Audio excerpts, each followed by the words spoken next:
Hey there, folks. Welcome back to Let's Play Tales of Vesperia. I'm MysteriousJG. I'm in just a really good mood. Slept late today. It's Sunday. Slept a little late.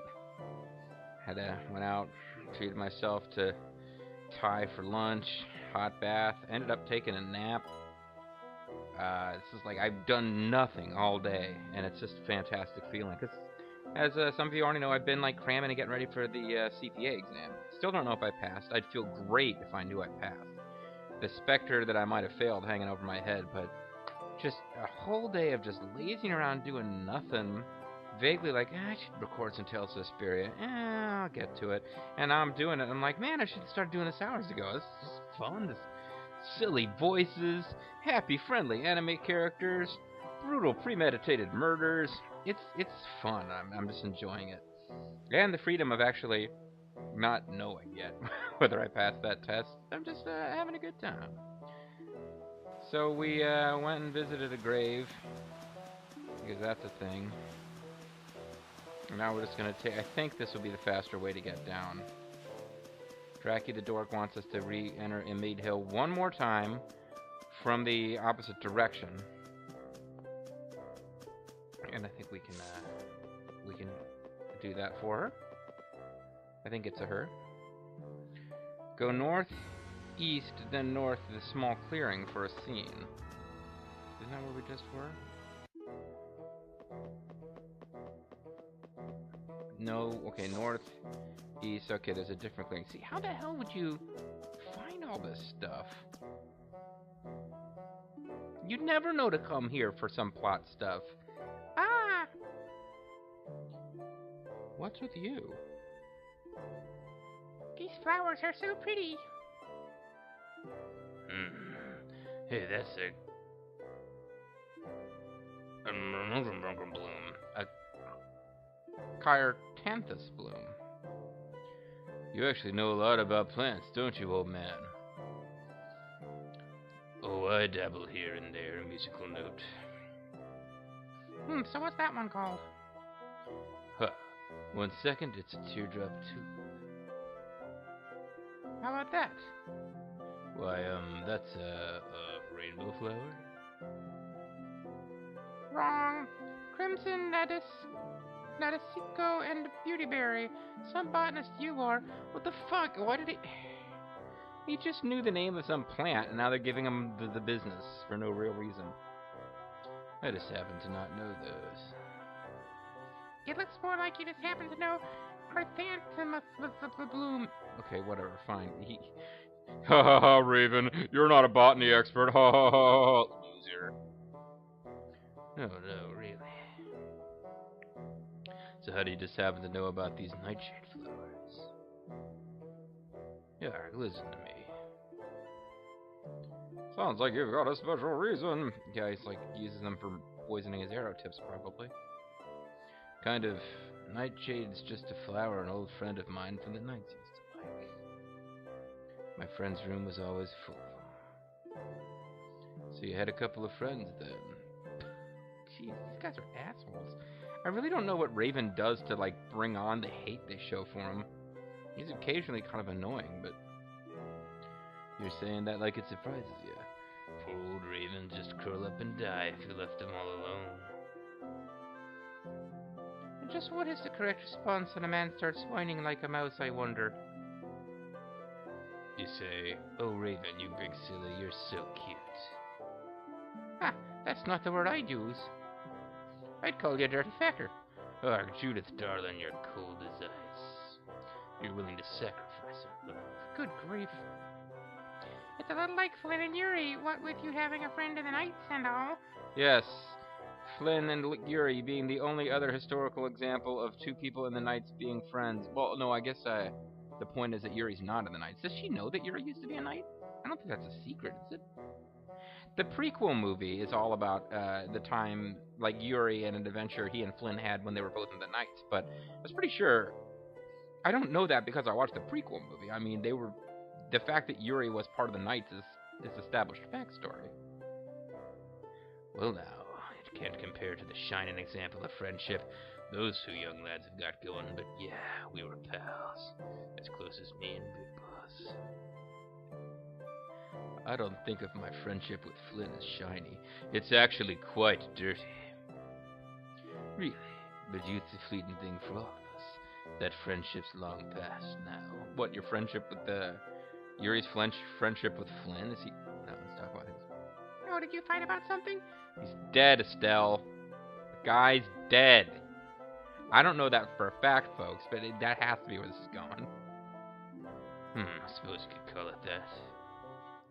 Would you mind picking a few of those for me, young miss? Oh, certainly. I can't bend over, so good to see. Obtained a fire lily. So I guess the fire lily is like a plot item.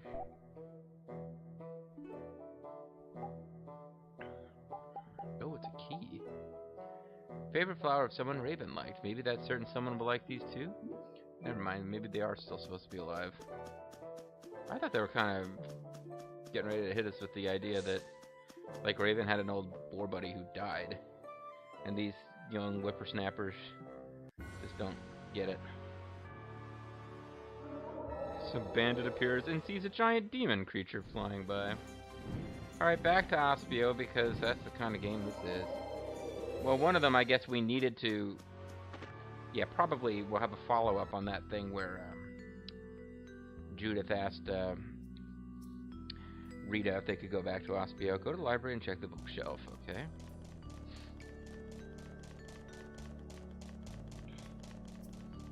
The library over here?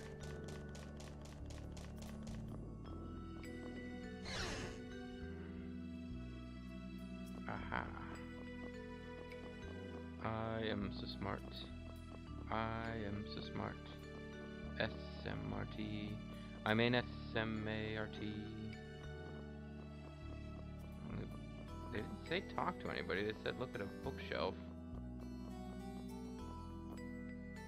You know, all the Blastia we excavate here were physically buried by gritty hands. What do you think it means? It means that they know that the Blastia are horrible and dangerous.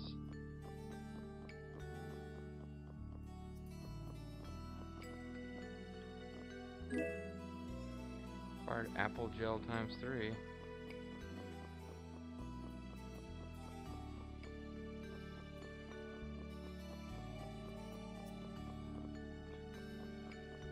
I suppose we can talk to the Fortune's Market lady just in case there's some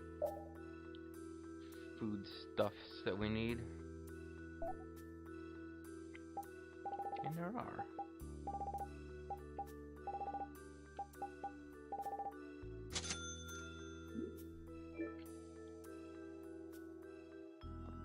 Business is still in shambles, you know, sniff. Oh, here we go. You think we might be able to look for a certain book? I want to find out some more about Hermes Blastia.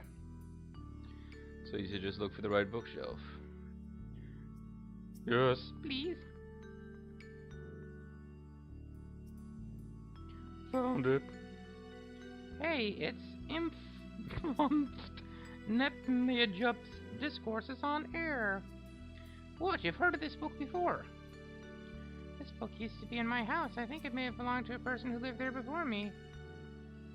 I see, yes, I see. It was all full of codes that I couldn't understand, so I didn't find it all that interesting. I ended up giving it to the first person who showed any interest in it. Yeah. Okay. You're an expert on air research, and somebody's written a book in, like, code. It's probably Da Vinci. You should have checked it out. ... Jump. That's Hermes. It was his pen name. What? Really? I turned it to a spell. So that means Hermes used to live in Aspio. That's what it would mean, yes. Maybe he wrote the book and somebody brought it to Aspio because there's a giant frickin' library there. I mean, you go to the Library of Congress and you see a book there by Shakespeare. You don't think, oh wow, I didn't know Shakespeare used to live in Arlington. Is Library of Congress even in Arlington? I don't know. Keep reading something important like that from us yet again. Keeping something important like that from us yet again. Yeah, you're right. I'm sorry, I wasn't entirely sure of it until now. Well, whatever. What is all this? I can't understand any of it at all. His handwriting's worse than JD's. Hungadunga, Hungadunga, Hungadunga, and McCormick. You left off a Hungadunga.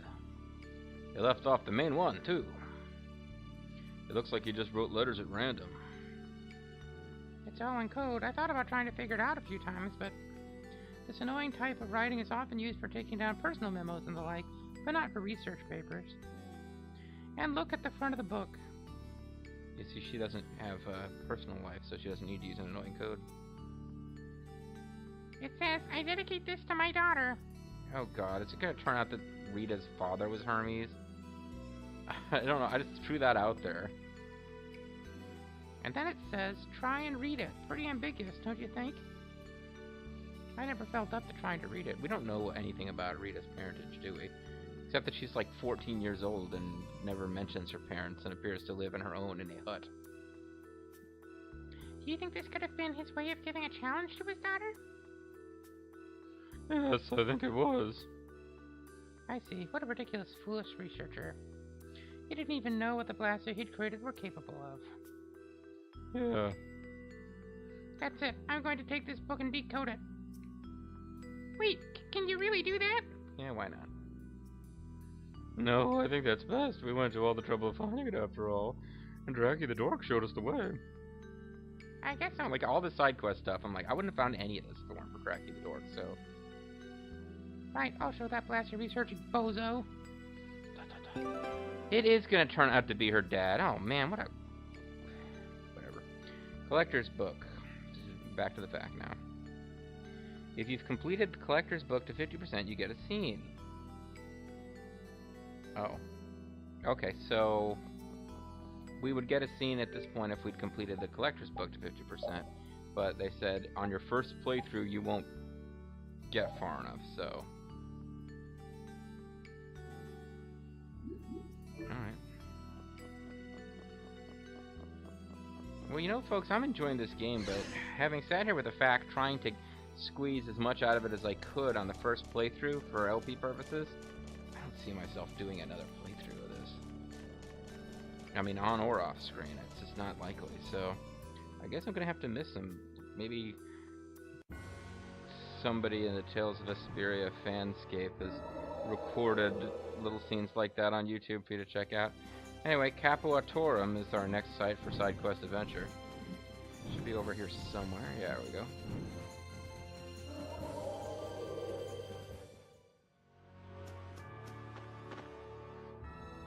There's a guild quest scene. Oh no, I hope it's not a warehouse rearranging thing. This is Capuatorum, right? No, this is died on hold. So I don't know where the hell I'm. You know what that means? That means I don't know where Capuatorum is. It's one of the two coastal cities, right? There's like Capuatorum and Capua something else. Okay, well I'm glad I realized that. Yeah, it said go to the inn, and I'm like, this place really have an inn. It had a tent. So I'm glad I didn't spend a whole lot of time trying to figure out why are none of the side quests at Capuatorum working here and died on hold. Alright. Wrong side of the ocean. It's like, come on, pick me up, dude.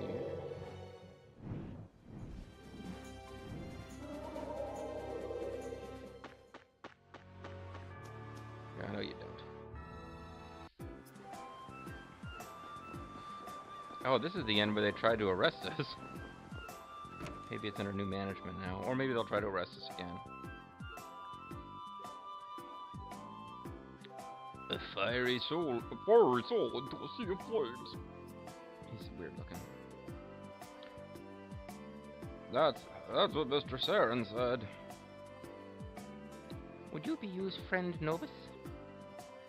Indeed, you were sent to find me. Yes, we brought you something from you, Saren. It's like you Evan's cousin. Handed over Book of Friendship. You haven't looked at what's inside, have you? Huh? No, of course not. Very well, if that is all. Oh, wait, I need to take some proof of delivery back to the client. Okay, let's see. You can take this to him as proof of delivery. obtained rainbow bookmark. Well then, say hello to you for me. You said it. Of course, thanks. Pretty good for our first job. Actually, that was pretty lame. That involved an airship. We're not done yet. We still gotta take this proof of delivery back to you. And then we'll finally be finished with the job. Make some big bucks off this, man. I'm glad we didn't lose the book before we got it to him. That would have been bad. I don't think you could just go out and buy a replacement for that book. How would you even lose something like that? Maybe if you went to the bathroom and accidentally left it by the sink when you washed your hands. Ew, that's dirty. What? What's dirty? You're washing your hands. We need to make sure not to lose the proof of delivery, too. Okay, enough talking. Let's get moving. Yeah, let's go to the Mantiac and see the client. Yikes, are we going back all the way? We've got an airship now. Sooner the better, don't you want to tell the client? There's no need for a rush. Talking of things like this, the more you wait, the more you joy. What? Is that true? Do you really joy more, Yuri? Let's see the client when we stop by Mantiac later sometime. And we'll joy. Woof. What a joyous woof. Alright, well, there's more. There's... Ooh, Dragon Freak. I don't know that that's the official name of the quest. That's what Dracky the Dork's been calling it. And this is Dragon Freak Final. Ooh. Talk to the lady by the palm tree. You talked to her before. Thanks, Dracky the Dork. So let's see if we can't buy something from the only town in Torum, even though it's like the trade capital of the world. You know what? My cooking is going to be a lot easier from now on. I haven't done any cooking in this entire play session. But now that I've got an airship, I'll no longer be like, you are on a continent where it is impossible to find bread. You won't have problems like, can't make sandwiches. There's no bread on this continent. The shagothim flowers all withered and died. You were the one who destroyed the Blastia here, weren't you? Yes, that was me. I see. The reason for these flowers blooming like that was the air imbalance from the Blastia you destroyed. And in the Colosseum, too. You heard what the man in the boat said about the fish around there, right? I looked into it, and it was all due to the Blastia, so I did what I had to do. You're not mad. I'm plenty mad. But it's in the past. I hate arguing about things that have already happened. Anybody gonna talk to that little girl whose flowers you killed? Sometimes I feel like she might be too understanding. Sad to see a flower bloom with all its might and then wither. Wait a minute, that was Dragon Freak Final? I didn't get any freaking... I thought that was like a quest that I was working on. Certainly been at it for long enough. No, okay, so that's the end of the Dragon Freak quest. No rewards whatsoever. Not that Dracky the Dork promised me great rewards. I just... Alright, so let's go to Fortune Markets HQ and speak with Kaufman. Thank you very much. You are so stupid. Eddie Kaufman. Are you Kaufman? Kaufman, the red-headed chick? I guess she finally got back from whatever her important business was. That wasn't that important, so go ahead and use our boat and go around wherever you want, and we'll just hang out here. Can I ask you a question? Does Fortune Market deal in spears? We do, but... We do, but if you'd like to sell that, you'd be better off going directly to a store than talking to me. No, I don't want to sell it. I want to see if maybe I can see other spears that have been sold to you. You're still trying to find that spear of yours, aren't you? Wherever you go, my spear will find you. It seems you have some personal stake in this, but I don't think it's been sold to us. If any of our vendors received any valuable items, no matter what they are, I would have heard of it. You apparently have a pretty rinky-dink little business, lady. And I haven't heard anything. I think my business is about to collapse, frankly. I see. Okay, well that was... Yeah. That was what it was.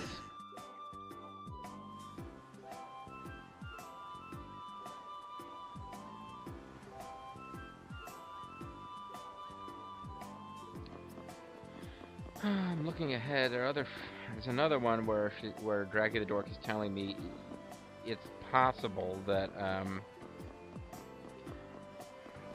you can get a scene where you've collected half of the monster book stuff by now, but probably not. When do we have to stay at the end for fabulous prizes? And apparently we're rich because we got a little scene a few videos back talking about how rich we are. How's it going? Any progress? Each page is a little different, but it looks like he's just using a cipher to shift all the characters in the text. A cipher? It's Major Zero! Quick, call in Revolver Raven! It just takes time to figure out the cipher. What sort of things is the book about? At first, I thought that Hermes was an average mage who was using his knowledge for evil, but it turns out he loved his daughter, a mysterious figure who's never really described other than that she has shortish red hair and brownish red. But he wasn't. He was an uptight mage who had dreams about the potential Blastia and air, or upright, and air, and he was just innocently going wherever his curiosity led him. Oh, like Oppenheimer. So what is it that's troubling you? There are so many interesting things written in Hermes' notes. There are plenty of formulas for magic I've never heard of, for example. And it describes a little girl wearing goggles. So Hermes was a genius, even compared to you? It hurts a little to admit it, but yes. I was shocked to see that he wrote down so many ideas and observations I'd never had. You're 14, Rita. Or is she 15? And it seems he wrote down a formula in this book to destroy Blastia that had gone out of control. It's the Rizamoto formula. Hermes fully understood the possibility of the amount of air on the planet increasing. He understood the dangers of the Blastia he had created. Yes, I see. Yes, that's why he was studying magic to destroy the Blastia in case that happened. If a type of magic like that exists, I think you should use it. No matter who or how, Hermes was looking for someone who could use that magic for good. He was looking for someone to take over his work for him. That's why he left behind these notes. Wouldn't the best person to continue Hermes' work be his own daughter?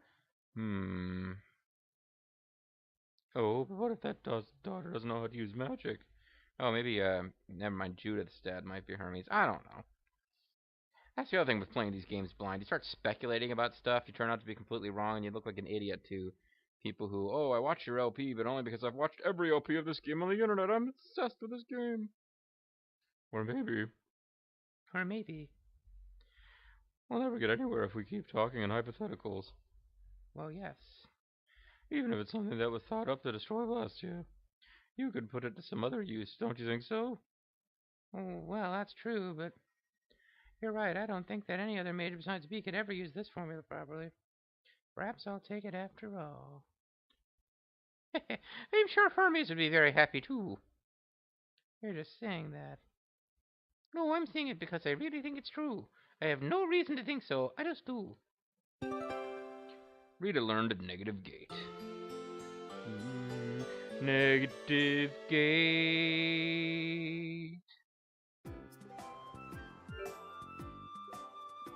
Okay, let's check out our monster book. There are apparently 364 monsters. So half of 364 would be, not good at doing math in my head. 150 plus 30 would be 180. 182. So... But I can't tell how many I've gotten here. I'm not gonna freaking count. Oh, 44. 17. 20. 13. This is not looking good. Alright, so... I said we did 180 something, right? We've got 44 plus less than 20 plus 20. So we're looking about 80, about 90, about 100, 110, 120. Yeah, we're like probably between 40 and 50 monsters short. So we better start scanning some shit, huh? Well, I mean, if there's nothing else, there's a scene, and there's a scene that I wouldn't mind seeing.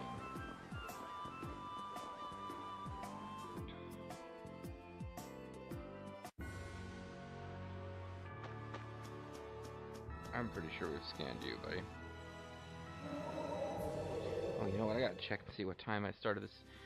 I lost all track of what time I started the video. It might actually be time to end it.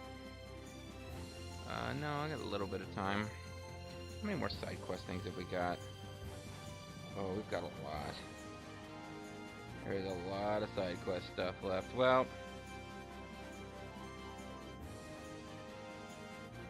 if you go to Cap 1 Nor, when you've done half of the Monster Quest stuff, you will get a Monster Quest. If you scan half of the monsters, you'll get a special scene. And I don't think we've got enough, but it's...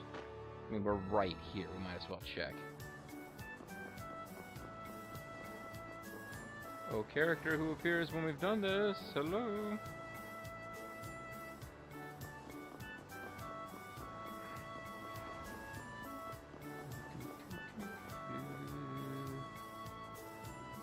Ah!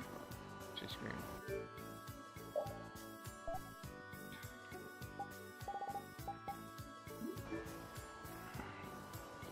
Come back anytime.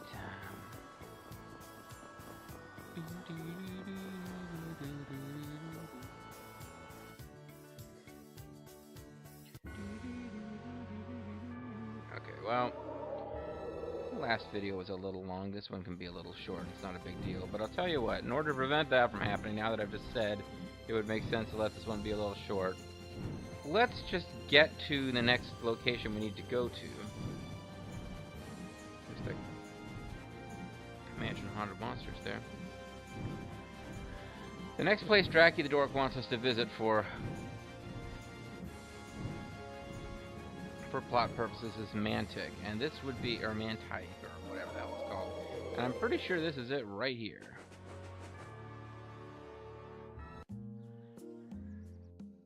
So when we come back, we will do side quest stuff in the city of Mantique.